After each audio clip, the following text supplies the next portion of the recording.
Баршаңызға сәлем, сіздермен мен Бағдәулет. Бүгінгі видео сабақта біздер used to, be used to және get used to құрылымдары жайында өтетін боламыз. Бұлай қарап тұрсаңыздар, барлығы бір-біріне ұқсағанмен, олардың беретін мағыналары өте басқаша болады. Және сәйкесінше беретін мағыналарына бөлек, олардың сөйлемдерде құрылу жағдайлары, қолданылу жағдайлары да әркелкі. Сондықтан да бұларды жиі шатастырып алу өте ықтимал. Сондай-ақ ағылшын тілі бойынша ұлттық бірыңғай тест тапсырушы оқушылардың назарына менің дайындық курсымның екінші легіне жазылу басталуда. Жазылудың ең соңғы күні 8 наурыз. Курс бойынша толық ақпаратты алу үшін келесідей астындағы WhatsApp нөмерге жазыңыздар. Жақсы. Ал енді used to құрылымы қалай қолданылады және оның беретін мағынасы қандай, соған тоқталайық. Көріп тұрғандарыңыздар, use деген сөз бұл бізде қолдану деген мағынаны береді. Ал used to бұл қолдану деген сөзге мүлдем қатысы жоқ, бірақ оның беретін мағынасы бұрын жасаған іс-әрекеттерді жеткізу үшін қолданылады. Яғни used to бұл бізде past simple, өткен шақты беретін құрылым. Енді дәл осындағы used to сөзіне қарап тұрсаңыздар, use сөзінен кейін to келіп тұр. Демек, to келген жағдайда одан кейін міндетті түрде бізде infinitive, infinitive дегеніміз бұл етістіктің бастапқы өзгермеген формасы келу шарт. Ал зат есім іс-әрекетті орындаушы әрдайым сөйлемнің басында келеді. Яғни зат есім іс-әрекетті орындаушы used to және етістіктің бастапқы формасы. Дәл осылай бізде қарапайым ағылшын тілінде сөйлем құралады. Мысалы, I used to go to bed late. Мен бұрын тым кеш ұйықтайтынмын.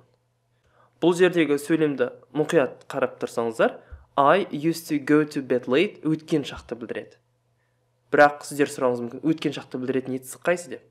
Бізде used to құрылымының өзінің бойында грамматикалық салмақ бар.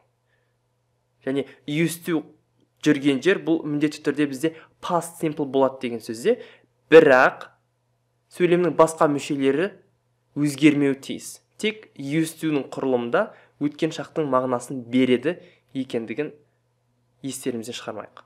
Сонда I used to go to bed late.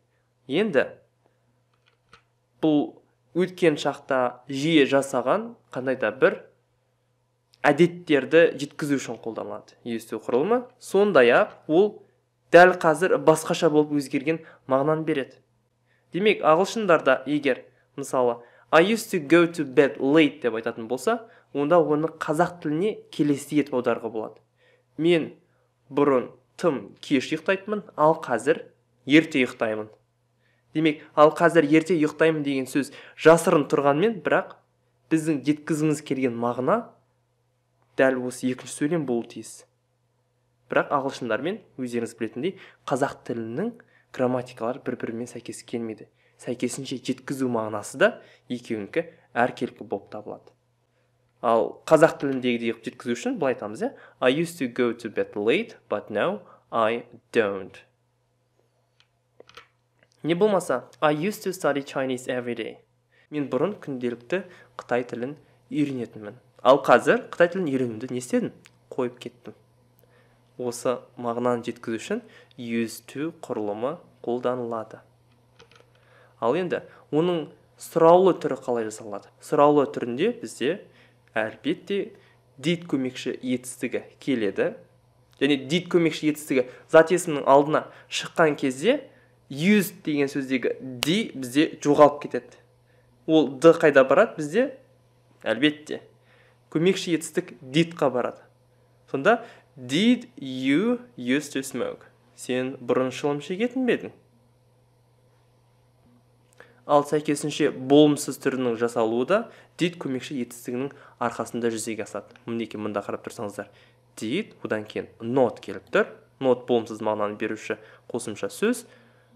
Did көмекші етістігін жалғанады да. Use, одан кейін бар d бар ғой. D жоғалып кетеді. D қайда барады сонда? Өте дұрыс. Алдындағы didn't көмекші етістігіне кетіп қалады. Сонда I didn't used to smoke. Мен бұрын шылым шекпейтінмін. Жақсы. Ал енді be used to. Be used to бұл қандай да бір нәрсеге үйрену деген мағынаны береді. Бұл жердегі to be етістік. Бұл болу, болып табылу деген мағынаны береді. Be used бұл үйрену, үйреніп қалу. Ал мұндағы to инфинитивтің анықтаушы болмайды бұл жерде. Бұл қандай да бір бағытты береді. Демек preposition. Не болмаса демеулік. Ал енді өздеріңіз білетіндей демеуліктерден кейін етістік келеді ме? Жоқ. Демеуліктерден кейін етістікке ing жалғауы жалғанады. Сонда be used to doing болып кетеді. Не болмаса қарапайым зат есім болу тиіс. Қандай да бір затқа, не болмаса іс-әрекетке адамның үйренгендігін жеткізу үшін to be used to құрылымы қолданылады. Мысалы, I am used to drinking coffee every morning. Мен таңертеңгісін кофе ішіп үйреніп қалғанмын. Көрдіңіздер ме? Мұнда to-дан кейін ing жалғанған етістік келіп тұр. I am used to drinking coffee every morning. Яғни мұн жердегі drinking сөзі уже етістік емес, бізде зат есім мағынасын береді. Не болмаса, used to be used to құрылымын accustomed to деп айтуымызға болады. Мысалы, I am accustomed to drinking coffee every morning. Бірақ мұнда accustomed to бұл өте сирек қолданады, және сондай-ақ тек формалды жағдайларда қолдануға кеңес беремін. Себебі қазір біздер ауызекі сөйлеген кезде барлығымен бірдей формалды түрде сөйлесе бермейміз ғой. Әлбетте, көп жағдайда біздер формалды емес стильді қолданамыз. Сондықтан да to be used to құрылымы өте жиі қолданылады. Және to be used to мен жай ғана used to құрылымын бір-бірімен ажыратып алып үйреніңіздер. Не болмаса, he is used to her. Ол оған үйреніп қалған. Жердегі her бұл зат есім. Не болмаса, есімдік. She wasn't used to good treatment. Тағы да көріп бірсіре, мінекей treatment сөзі бұл зат есім. Не болмаса, he used to work. Енді осы жерде шамалы шатасып қалуымыз мүмкін. Ол жұмысқа үйреніп қалған.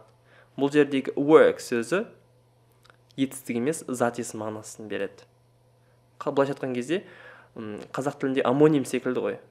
Дыбысталуы бірдей, бірақ беретін мағыналары басқа сөздер. Мұнда work сөзі қатарынан зат есімнің де мағынасын бере алады, етістіктің де мағынасын бере алады. Ал мінекей мына құрылымға қарап, біздер бұл жердегі work сөзінің зат есім екендігін аңғаруымызға болады. Ал he used to work бұл ол жұмысқа үйреніп қалған. Ал ол жұмыс жасауға үйреніп қалған десе, онда he is used to working every day деп өзгертеміз. Жұмыс жасау ол неге үйренген? Жұмыс жасауға үйренген. Жалпы түсінікті болды деп ойлаймын. Не болмаса, she is not used to being a loser. Ол жеңіліп үйренбеген. Ол тек жеңіп үйреніп қалған. Онда қалай болады? Тек жеңіп үйреніп қалу. He is used to winning. Не болмаса, he is used to being a winner деп өзгертуімізге болады. Көріппестер өте қандай пайдалы құрылым. Мысалы, қазақ тіліндегідей үйреніп қалу деген сөз, мысалы, привыкший дейді ғой орысша. Бұл ағылшын тілде бұндай сөз жоқ деп айтуға болады. Жаңағыдай accustomed to бар, бірақ оның орнын көп жағдайда осы to be used to алмастырады. Ал енді get used to-ға тоқталатын болсақ, get used to, be used to-дан өте шамалы кішкентай ғана айырмашылығы бар. Бұл үйреніп жатырған процесті білдіреді. Яғни, мысалы, біздер үйреніп қойған болуымыз мүмкін, не болмаса енді үйреніп жататын боламыз. Мысалы, did you get used to your new job? Сен жаңа жұмысыңа үйреніп кеттің бе? Сұрақ, Жауап сәйкесінше не деп болады? I didn't get used to my job. Мен әлі жұмысыма үйреніп кеткен жоқпын. Get used to бұл үйреніп кету. Неге үйреніп кету? Жұмысқа. Демек, зат есім. Used to-дан кейін, мысалы, get used to-дан кейін, міндетті түрде зат есім келуі тиіс. Осыны естеріңізден шығармаңыздар. Ал жай ғана be used to, get used to емес, used to құрылым болған жағдайда, онда to-дан кейін infinitive келуі тиіс. Infinitive дегеніміз етістіктің бастапқы формасы. Естеріңізден шығармаңыздар, Мысалы, I am still getting used to this new environment. Мен бұл жаңа ортаға әлі үйренудемін. I'm still getting used to. Әлі үйренудемін. Не болмаса, you will get used to my yelling. Сен менің әлі айғайыма үйреніп кетесің. Көрдіңіздер ме? Get used to, үйреніп кету. You will get used to my yelling. Жалпы used to құрылымы бойынша сіздердің білу қажет мәліметтеріңіз осы. Енді бүгінгі сабақта өткен формулаларды жалпы бір қарастырып шықсақ, used to do something. Used to, одан кейін verb 1, infinitive. Ал to be used to, одан кейін геруndi, doing something. Не болмаса, to be used to something, зат есім. To get used to doing something, көрдіңіздер, get used to-дан кейін бізде міндетті түрде геруndi келіп тұр. To get used to something, зат есім. Неліктен геруndi? Себебі мұндағы to инфинитивті анықтаушы емес, preposition, демеулік болып тұр. Ал жалпы ереже бойынша демеуліктерден кейін міндетті түрде геруndi келуі қажет. Жалпы осы тақырып бойынша білу қажет мәліметтеріңіз осы. Ал енді осы тақырып бойынша сіздерге бір сұрақ. What did you get used to do when you were a child? Комментарийға осы сұраққа жауап беріңіздер. Мен әрқайсыңыздың жауаптарыңызды көріп, қате болса, қате жерлеріңізді түзетіп, кері байланыс жасайтын боламын.